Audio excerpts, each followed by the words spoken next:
Pour tout ce qui arrive maintenant, bonjour, on va faire un petit texte au niveau A2. En sachant qu'ici, c'est décrit ta journée, donc c'est un texte au niveau A2, minimum 60 mots, maximum, je vous conseille à peu près entre 60 et 80 mots. Si vous êtes au niveau A1, vous pouvez essayer de le faire selon votre vocabulaire et essayer d'écrire minimum 40 mots. Si vous êtes au niveau B1, essayez de donner une description de votre journée environ entre 160 et 180 mots. Si vous êtes au niveau B2, décrivez vraiment votre journée en ajoutant les détails et là, minimum de 150 mots. Si vous êtes au niveau C1, là, donnez une description complète de tout ce que vous faites au long de votre journée, minimum 350 mots. Voilà. Donc, on va commencer d'écrire ta journée en sachant que chaque personne, il y a une routine différente. Ici, c'est juste un modèle. Moi, je me base sur un modèle. C'est pas vraiment la mienne, hein, mais c'est juste pour vous montrer ce que vous pouvez trouver ou pour vous inspirer. Bien, on va commencer. Actuellement,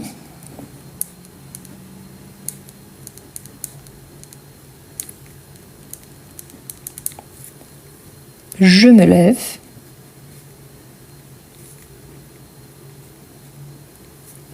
à 6h30. Je prends ma douche.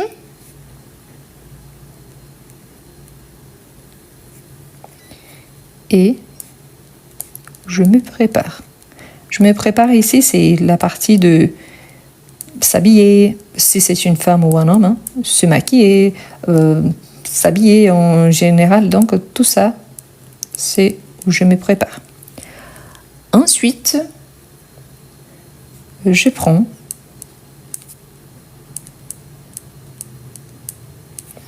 mon petit déjeuner. Ici, il y a un détail qui est intéressant côté quantité de mots. Petit déjeuner, on a deux versions. On a petit déjeuner avec tiré et on a petit déjeuner sans le tiré. Si vous écrivez petit déjeuner avec le tiré, on compte seulement un mot. Si vous écrivez petit déjeuner sans le tiré, on compte deux mots. Parfois, on dit « Ah, mais ça, c'est idiot ». Non, pourquoi? Parce qu'à la fin, normalement, ça nous demande la quantité de mots qu'on a écrit. Il faut dire. Du coup, ça, c'est un exemple qui est un tiré. Voilà, on a les deux. Attention, il y a quelqu'un qui a dit, par exemple, je vais épingler ici, juste pour vous montrer. Quelqu'un a dit, en France, on ne met jamais le tiré. C'est faux. Vous, peut-être, vous ne mettez pas. Mais vous n'êtes pas un échantillon de la France tout entière. Donc, si vous n'utilisez pas, il n'y a aucun souci. La différence, c'est qu'on ne peut pas généraliser pour tout le monde. Moi, particulièrement, moi, j'habite en France, j'ai plein d'amis ici en France et tous ajoutent le tiré. Donc, ce n'est pas le fait que vous êtes habitué à un fait que ça veut dire que tout le monde doit faire la même chose. Si vous ajoutez ou pas, ça, c'est un détail. La grammaire française accepte tous les deux. Donc, ce qui change, c'est par rapport au fait que si je l'ajoute, ça ne change pas la prononciation, ça change seulement le fait qu'ici, j'ai donc un mot, et sinon j'ai deux mots. D'accord? Voilà.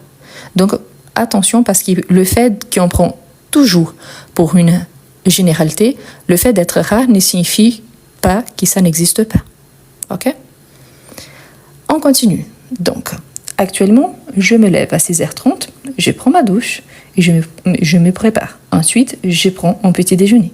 Si vous êtes au niveau B1, par exemple, ici, vous pouvez ajouter tout ce que vous mangez au petit déjeuner, par exemple. Si vous êtes aussi au niveau B1, vous pouvez ajouter tout ce que vous faites. Par exemple, là, je me lève à 6h. Je me réveille à 6h15, mais je me lève à 6h30. Normalement, quand je me lève, j'ai l'habitude de regarder mon portable si j'ai reçu des messages. Et ensuite, je vais à ma salle de bain, j'allume la lumière, je me regarde contre la glace, je me déshabille et je prends ma douche. Vous voyez que là, c'est juste une question d'ajouter mon texte, ok? Quelqu'un me demande si on a besoin d'utiliser le actuellement. Non, c'est juste un mot d'accroche pour commencer mon texte. Si je supprime ça et je commence « je me lève à », il n'y a aucun souci. Je pourrais remplacer « je me lève » pour « je me réveille ». Il n'y a pas de souci. C'est pour ça, quand on écrit un texte, il y a plusieurs façons de dire la même chose. Donc, à vous de décider si vous voulez ajouter un mot d'accroche ou pas. Sinon, non, ce n'est pas nécessaire, ce n'est pas obligatoire. Il n'y a aucun souci. Bon, ensuite, on continue. Vers 7h10, je prends le métro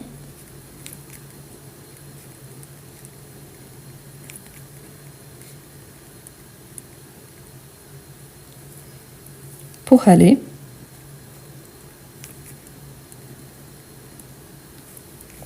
travailler. Donc, pour aller travailler. Ici, je peux remplacer le moyen de transport. Je prends ma voiture, je prends le bus, je prends les trains, je prends les vélos. Je travaille de chez moi, donc je ne travaille pas, je reste à la maison. Donc là, vous pouvez changer selon votre routine.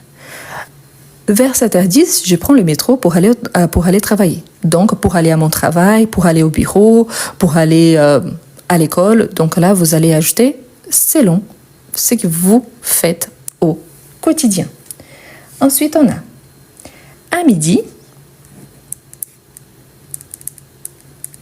À midi, je déjeune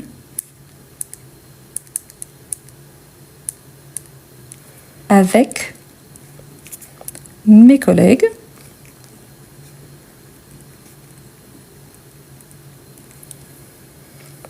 et je reprends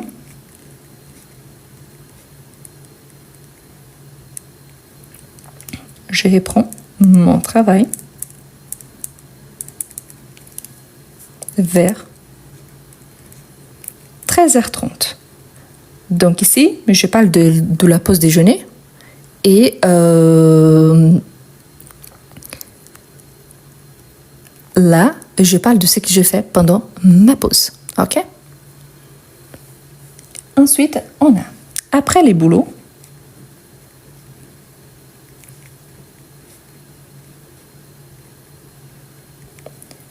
je rentre chez moi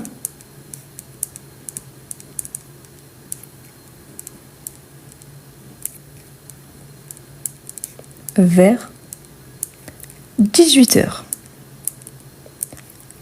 Les soirs,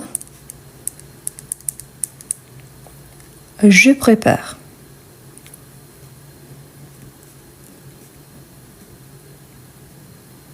un bon dîner. Donc là, une fois de plus, si votre objectif, c'est juste développer un texte, ici, vous pouvez ajouter les détails. Par exemple, je rentre chez moi vers 18h, je vais à la salle, je fais ci, je fais ça. Donc là, il y a plein d'informations que vous pouvez ajouter. De même, quand vous dites « je prépare un bon dîner », qu'est-ce que vous préparez comme dîner? Donc ça peut changer. OK? Je vois beaucoup de gens qui sont encore là sur « actuellement ». Je vous dis, je parle de moi-même. Pendant les vacances, je me levais à 10h du matin. Actuellement, je me lève à 6h15. La semaine prochaine, je serai en vacances à nouveau, donc je vais me lever à 8h.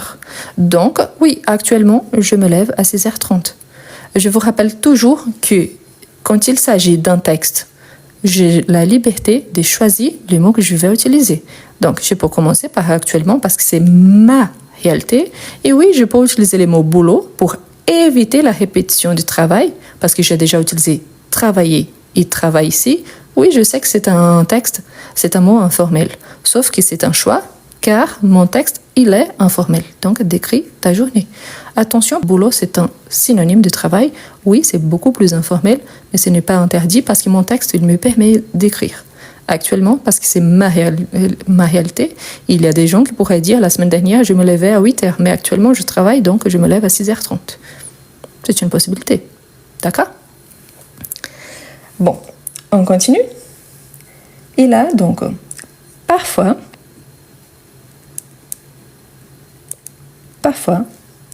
je regarde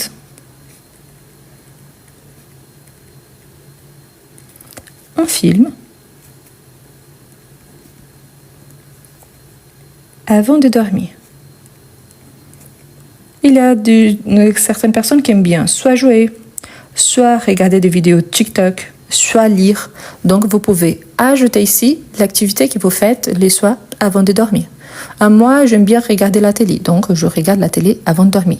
Moi, je préfère lire un bon livre, donc je lis un livre avant de dormir. Moi, j'aime bien parler à mes amis, donc je les appelle avant de dormir. Vous allez adapter selon votre réalité. Voilà, c'est ça. Le fait, c'est que chaque personne, il y a une journée, une routine différente. Vous allez adapter selon votre routine. Pensez toujours que la réalité de quelqu'un qui habite dans un pays chaud est différente d'une personne qui habite dans un pays froid. La réalité d'une personne qui travaille et qui est, par exemple, papa ou maman est différente d'une réalité d'une personne qui est étudiant ou étudiante et célibataire. Une personne qui a une grande famille est différente d'une personne qui habite tout seul. Donc, les réalités sont vraiment trop différentes. Le fait ici, c'est adaptez-vous selon votre besoin. Donc là, on peut donc adapter. Surtout, pensez à ce que vous faites le matin, ce que vous faites à midi et ce que vous faites le soir. Imaginons donc une femme retraitée qui reste à la maison tout seule. Donc, peut-être elle a travaillé toute la vie et elle avait l'habitude de se lever trop tôt. Donc, elle va continuer à se lever tôt. Mais parfois, elle a une mobilité réduite, elle ne sort pas de chez elle, elle ne travaille plus. Peut-être elle est veuve, donc elle est célibataire, donc elle n'a pas de compagnie vraiment. Elle attend, je sais pas, peut-être une infirmière qui passe, une aide ménagère. Vous voyez que la réalité est bien différente. Donc ici, vous allez adapter toujours avec ce que on fait au long de notre journée. On n'est pas obligé d'avoir tous la même routine. Par contre, c'est intéressant de savoir la décrire. Je vous rappelle que si vous êtes au niveau 1, vous pouvez faire un petit bloc. Par exemple, ma routine, c'est toujours la même chose. Je travaille ou j'étudie, je rentre chez moi, je fais mes devoirs ou je me repose et après je vais dormir. C'est assez simple, mais c'est déjà une routine. Si vous êtes au niveau B1, ajoutez un peu plus de détails. Si vous êtes au niveau B2, ajoutez énormément de détails. Donc là, vous allez décrire, tout ce que vous faites au long de toute la journée. OK? Quelqu'un me demande s'il y a 3 verbes qui s'y suivent. Donc, vous pensez quel est l'ordre par rapport à ça. Imaginons par exemple que vous êtes en train d'utiliser le passé composé. J'ai dû faire. J'ai dû faire. J'ai, auxiliaire avoir, dû, c'est le parti passé du verbe devoir, faire, c'est le verbe à l'infinitif. Normalement, les structures les plus courantes, on a soit un verbe conjugué plus une explication, soit un verbe conjugué plus un verbe à l'infinitif, c'est qu'on appelle des verbes semi-auxiliaires, soit dans les cas des temps composés, on a un auxiliaire, un participe, le participe passé, la plupart des temps, plus un verbe à l'infinitif. Dans ces cas-là, on a 3 verbes. Mais pensez toujours, je ne peux pas avoir le pronom plus un verbe à l'infinitif, c'est interdit. Je ne peux pas avoir les pronoms plus un participe passé, c'est interdit. Ensuite, on peut avoir, par exemple, donc, le pronom, un verbe conjugué, un verbe à l'infinitif, ou alors je peux avoir le pronom, l'auxiliaire, et 3 voix conjuguées selon les temps composés, le participe passé plus un verbe à l'infinitif. Donc là, on a les 3. OK? Pensez toujours à ça. Bien. Donc là, on a fait le texte au niveau A1, le texte au niveau A2 et le texte au niveau B1. À tous qui sont nouveaux là, je vous invite donc à vous abonner à ma chaîne YouTube. Comme ça, vous aurez accès à tous les textes. Et en plus, là, c'est divisé selon le niveau. Ça sera plus simple.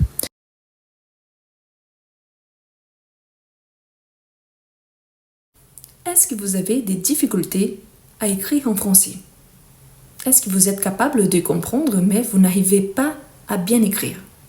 Vous êtes capable de lire en français, mais vous avez du mal à développer un petit texte? Eh bien, je m'appelle Rose Gomez, je suis franco-brésilienne, diplômée en lettres modernes, et je vous présente Comment mieux écrire en français? Un livre conçu pour vous, quelqu'un qui aimerait bien écrire en français. Le livre présente 11 unités, parmi lesquelles vous retrouverez toujours des astuces précieuses pour améliorer votre niveau. À chaque fois, vous aurez des explications suivi des exemples et des suggestions de lecture. Et en plus, à chaque fois, il y a un exercice au niveau débutant, en fait plusieurs exercices, suivi des exercices au niveau intermédiaire. Ce qui vous permettra, si vous êtes débutant, d'avancer et si vous êtes intermédiaire, pas seulement d'avancer, mais aussi de réviser. Voilà les liens pour acquérir votre livre. Vous pouvez copier-coller sur votre page de recherche et vous pouvez le trouver aussi dans le premier commentaire et dans la description de cette vidéo. Je vous invite également à utiliser les codes apprendre et comme ça, vous aurez une jolie réduction. Ne ratez pas cette occasion de bien apprendre à écrire en français.